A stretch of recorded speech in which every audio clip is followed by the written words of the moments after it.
Hello, welcome to the Belmont Journal, Belmont's own local program for hyperlocal news and community affairs programming. I'm your host, Roger Colton. There's big news in Belmont this week, and let's turn to our conversation with Joanna Juvelis with the Belmont Citizen Herald. Hello, and welcome to This Week in the Belmont Citizen Herald. I have with me today Joanna Juvelis, who is the senior multimedia journalist for the Citizen Herald. Joanna, the Belmont police are looking for witnesses for an automobile motorcycle accident. Yes, it happened on February 23rd on Winter Street at about 4 p.m. right at Robinwood Road. A young 16-year-old Watertown boy named Andrea Martaccia from Watertown was on his green motorcycle. He was heading toward Route 2 when he was struck by a brown Toyota Camry. A Belmont resident was driving it, and the resident was heading toward the Marsh Street direction when she struck him. And he passed away. Yes, and they are looking for witnesses. She's cooperating, but they are looking for witnesses.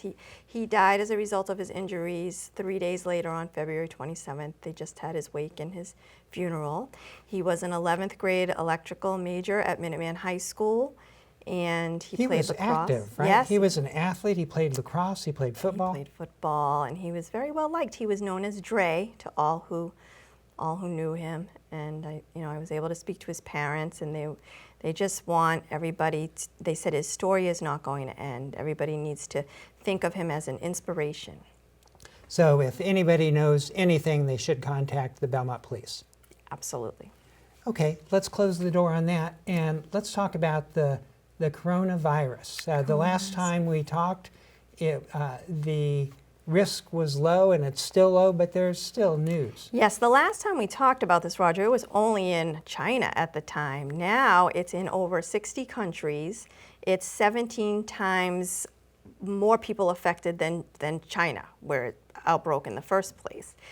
But what people need to know is that the risk in Massachusetts and Belmont is still low. As of March 4th, that's what our Health Department Director, Wesley Chin, announced at the Select Board meeting. And he assured everyone that they are working very closely with the emergency management team led by Assistant Fire Chief Wayne Haley, and they are in very close contact with the CDC, the World Health Organization, and the Massachusetts Department of Public Health, which is the best source for people to go to for information on Massachusetts. And one should not plan on getting wipes or soaps. Well, or unfortunately, anything. I checked a couple of places in Belmont. The CVS was sold out of all of their antibacterial wipes, antibacterial soap, and the gel. But what people also need to know is not to panic. Just use warm water and soap. Wash your hands 20 seconds. There's a lot of precautions you can follow, and they're all on actually on Wicked Local Belmont. We have a lot of articles about this. There's one called 9 Things to Know About the Coronavirus. And I think people should know that in Belmont, the schools, they're taking extra precautions. They're going to use hospital-grade equipment to disinfect and sanitize high-touch surfaces, as they would do with the flu as well. And the schools have canceled a couple of trips. Yes, they were going to go to Spain and China, high school students, in April. And those trips have been canceled, and they may cancel a trip to Peru, which is happening in June when school is over, but they're not sure yet. Okay, and can you give us a brief update on how Belmont voted? Sure, I can. By now, everyone knows Warren won Belmont's vote. She did not win Massachusetts' vote, however. But I think it's good for people to know that about 54.5% of Belmont's registered voters did vote. About 9% voted in the early voting part of the election. And I think what's interesting to know, Biden was the second choice for Belmont. Sanders was third. But what's interesting to know that the early voting results were different. Warren was still first, but Sanders was second. Bloomberg was third. Buttigieg was fourth, and Biden was fifth. So I find that interesting and curious to know if those candidates stayed in the race, how the outcome would have been. But we won't know that. Yes. Okay, thank you for bringing us up to date. We've been speaking with Joanna Juvelis, the senior multimedia journalist for the Belmont Citizen Herald. A new workout place is opening mid-March in Belmont. Orangetheory is situated on Trapello Road next to the CVS. Joanna Juvelis meets the owner and gives us a tour. Welcome to Orangetheory, Belmont. We're excited to see you. So, an Orangetheory workout is a 1-hour full body workout. It's based on strength, power, endurance, or what we call ESP, a combination of all. Every day, one of those is the overarching theme of the workout, but the workouts are different. The class is usually split between the cardio side, which is the rowers and or the treadmills, and the weight side of the room, or the floor side. And on the floor side, you could be using weights, you could be doing body exercises, you could be using a TRX or some of the other equipment that we have in here. The coach leads you through it all, is working off of a template, so is able to tell you exactly what you're doing in any one piece of equipment for how long. The class works together, the two halves, so everybody's doing similar types of things. So Ashton, who's our studio manager here at Orangetheory Fitness Belmont, is going to give us a brief demonstration of what it's like to be on one of our treadmills. In Orangetheory Fitness, our flat road is 1% incline. So Ashton's gotten on the equipment. She's going to set it to 1%. She's also, if you notice on the screen up at the top, her name will show up from her heart rate monitor, and it starts to show her statistics. These are our water rowers. Sometimes they're part of the class, sometimes they're not. If you're starting on the floor, you start warming up on the water rower. We do it based on time and or distance in meters. The water provides the resistance for the water rower, so everybody has the same resistance. I love being in a community, number one, and I think Belmont's a great community. I also love being in a residential area. Many Orangetheories are in strip malls or commercial type areas, and people have to drive to it, and there's so many people here. We've heard it over and over again that I live right across the street or down the block, and I'm so excited you're here, and I think it's great that we'll be able to service the neighborhood. Some will drive, but many will walk. My hopes for this Orangetheory is that we're wildly successful, that we build a great community, and we have lots of people that want to come here and work out and enjoy themselves and make for better lives and more life. Welcome to This Week in the Belmontonian. Franklin Tucker, editor and publisher of the Belmontonian, Belmont's online source for hyperlocal news, joins us this week. Franklin, there was a planning board and select board hearing about the new McLean development this week. Can you bring us up to date? That's right. The people who are building it, who are proposing to build the it's now 150 unit development in one of the last parcels of the McLean complex or the campus, which is Northland Residential and the McLean's. Came before the joint meeting to discuss traffic, which is always a fun thing in Belmont.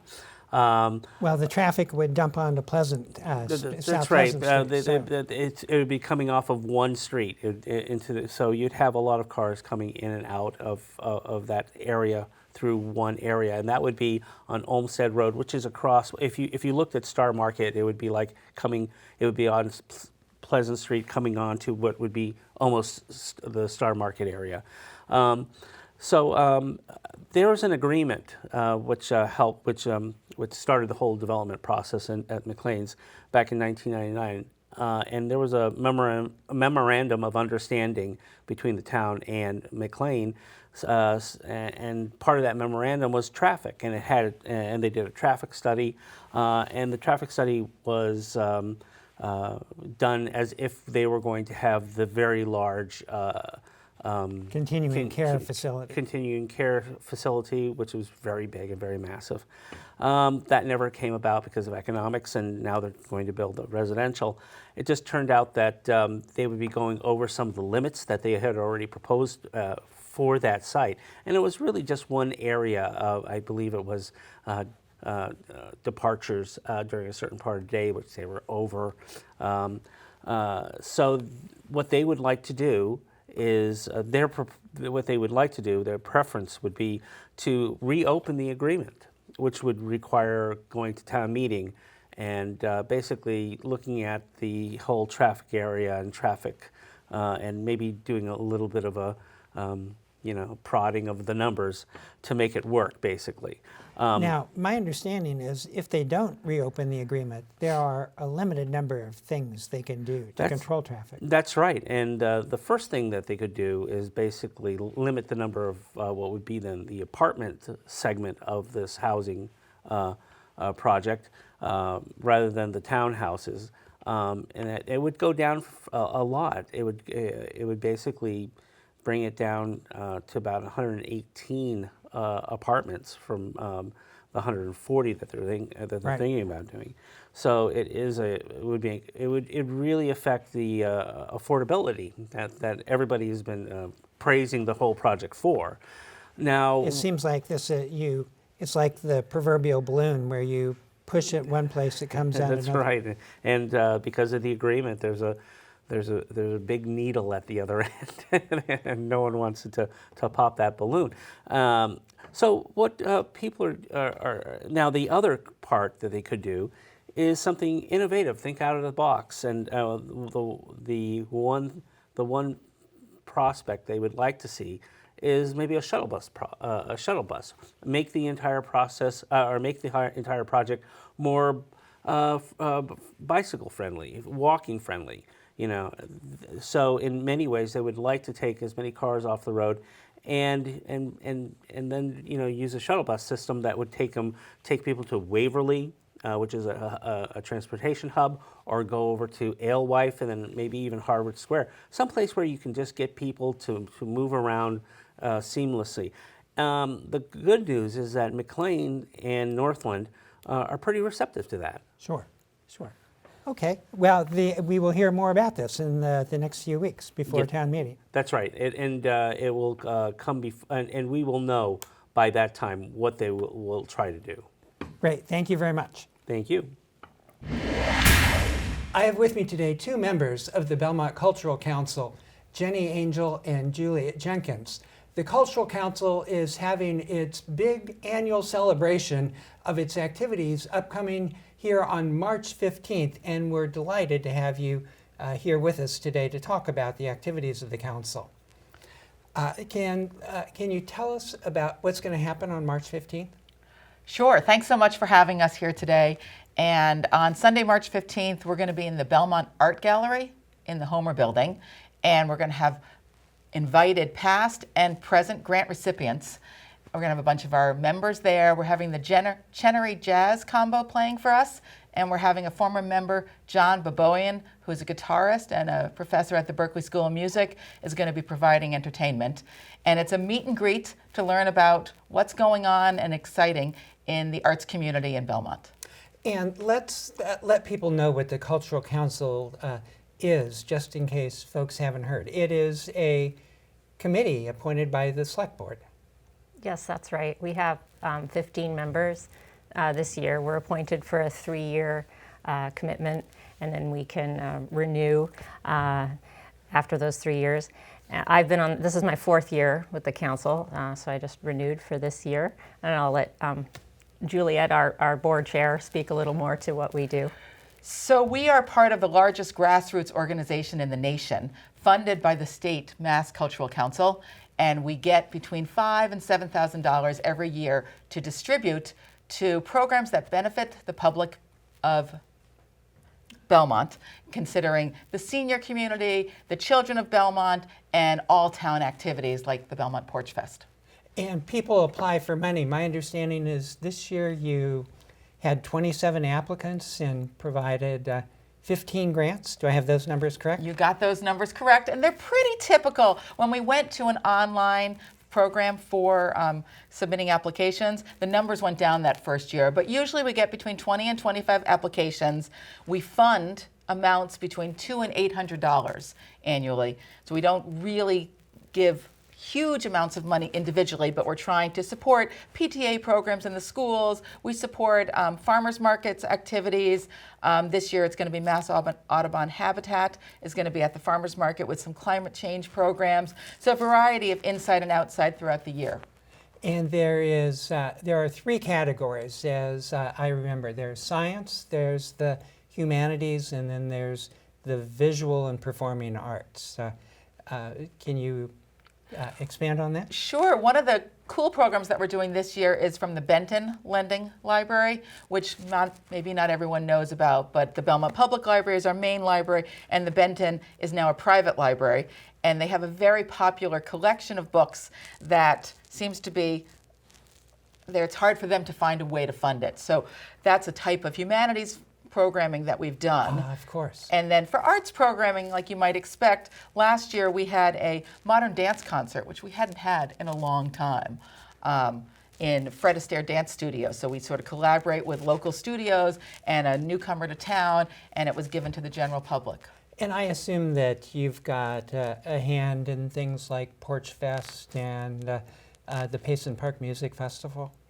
Mostly at the level of giving a grant to that organization Sure. if they apply, and we're not involved in running it certainly, but in helping support through the grants from the state money. And the council, is it full, or are you always looking for volunteers and members? We are always looking for volunteers. We're looking for volunteers who can help on small projects or large projects. We have an incredibly wonderful, diligent treasurer who's figured out how to work with the town manager and the state reporting system, and we're looking for someone who might be curious about how those finances work. We're always looking for people to help publicize. We do a community input almost every year, and we do sort of like a survey monkey, and we find that a lot of people don't even realize the programs that are going on in town. And without one source, central source, like an old-fashioned newspaper, people really don't have an idea of where to turn. So we're working on different social media avenues, and we'd like people who have ideas about that. We had a great member start us a website to help promote local programs. Great, thank you very much. We've been speaking with Jenny Angel and Juliet Jenkins of the Belmont Cultural Council. March 15th is the big celebration of last year's grants and this year's upcoming grants. The Belmont High girls hockey team continues to progress in the state tournament this year. Chet Messer brings us up to date.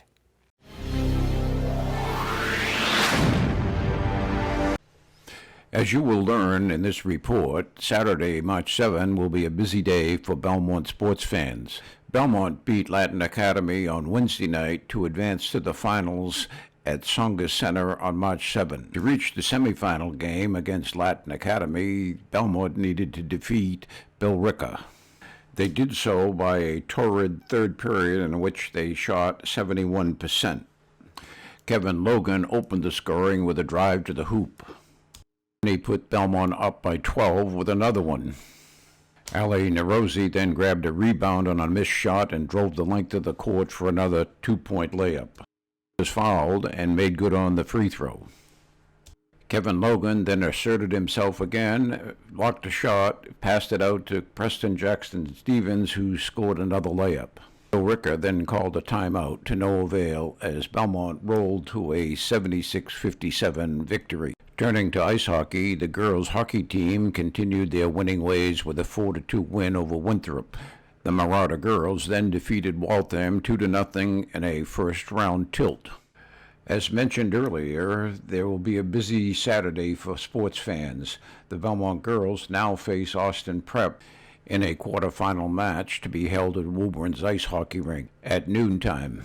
In the first round of the boys' ice hockey tournament, Belmont defeated Andover 3-2. This led to a quarterfinal victory over St. Mary's in overtime, 1-0. At 1 minute 30 seconds of the overtime period, Justin Rocher, number 10, won the faceoff, pushed the puck ahead, and found Bennett Fitchie for the winning goal. This leads to a semifinal match on March 5th versus Reading at Songas Arena. Belmont World Film opens its signature event with its Spring International Film Series in March. The Belmont Journal had an opportunity to speak with World Film Executive Director Ellen Gittelman to talk about a peek behind the curtain of the International Film Series. Belmont World Film is, we're a nonprofit organization, and our mission is to promote cultural understanding through film. We're starting our 19th annual International Film Series, which is sort of our anchor program. This year, Belmont World Film has a really interesting lineup. It's a little different. We also have a festival within the series. And we have films from 8 different countries. 2 of them were their countries' submissions for the best international feature film at the Oscars this year, one from Canada and the other from Norway. Our goal is to really dissect a film and for people to understand what they've just observed and to better understand what they've seen. So after a film screening, we will have a discussion, and usually the speaker, who oftentimes is an expert in his or her field, will speak for 5 to 10 minutes and then open the floor up to discussion and questions.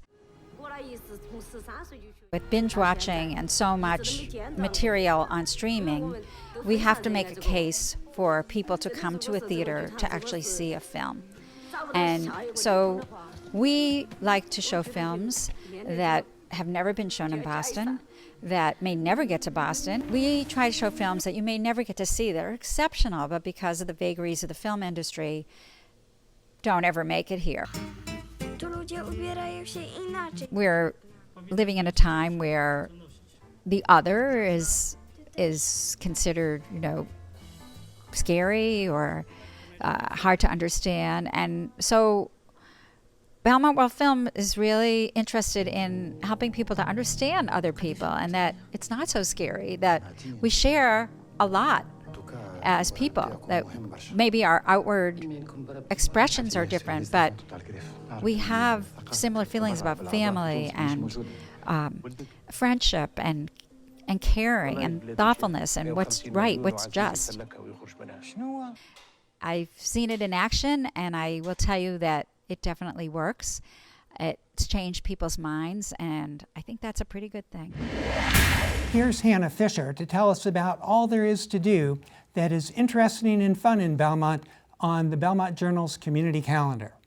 Hello, this is Hannah Fisher with your community calendar. Spring is right around the corner, and I have a great event to get you feeling back to nature and ready to head outside. The Belmont Gallery of Art opens Artful Nature, a celebration of pattern, color, and texture on March 6th. There is an opening reception on Friday, March 13th from 6 to 8:30 p.m. For more information, visit belmontgallery.org. Comic-Con is coming to Belmont. The Belmont Public Library will kick off its first Comic-Con related event with a Comic Crafternoon. All aspiring artists are encouraged to attend this comic book and superhero themed craft program on Monday, March 11th from 1 to 2 p.m. in the Assembly Room at the Belmont Public Library. There's lots more to come for Comic-Con Belmont, so check out belmontpubliclibrary.net for a listing of fantastic Comic-Con programming. Back to a spring theme. Can you tell I'm anxious for warmer weather? On Thursday, March 12th, the Belmont Garden Club is holding a lecture by Dr. Michael S. Dossman, keeper of the living collections at the Arnold Arboretum of Harvard University. Come hear tales from the Plant Explorer, adventures in plant collecting around the world. The event runs from 7 to 9 p.m. at the First Church of Belmont at 404 Concord Avenue. For more information, visit belmontgardenclub.org. March is Women's History Month, and there's amazing programming throughout town. One to start with is the documentary screening of Left on Pearl on Thursday, March 12th at 7 o'clock p.m. in the Assembly Room of the Belmont Public Library. Left on Pearl chronicles a highly significant but little-known event in the history of the women's liberation movement, the 1971 10-day takeover and occupation of a Harvard University-owned building by hundreds of Boston area women. Additional information about the screening and other Women's History Month events are available at belmontpubliclibrary.net. On Friday, March 13th, from 1:15 p.m. to 2:15, head on over to the Beach Street Center to join Emmy Award-winning historian John Horrigan as he presents a lecture on a famous story that lives on in New England folklore, the Boston Molasses Flood. Admission is free and all are welcome. Visit beachstreetcenter.org for additional information. It's the perfect musical for fairy tale lovers, ogres, donkeys, and everyone else. The Belmont High School Performing Arts Company is staging Shrek the Musical. This performance is great for all ages and runs from March 19th to 21st. Tickets are available at bhs-pac.org or at Champions in Belmont Center. That's it for this week's Community Calendar. If you would like to see your event featured on this program in the future, please email event details to calendar@peterandhannah.com. Thanks, and see you next time. Well, that's it for this week's edition of the Belmont Journal. I'm your host, Roger Colton. Thanks for watching. While we sign off, let's take a look at what else there is to view on the Belmont Media Center's community programming stations.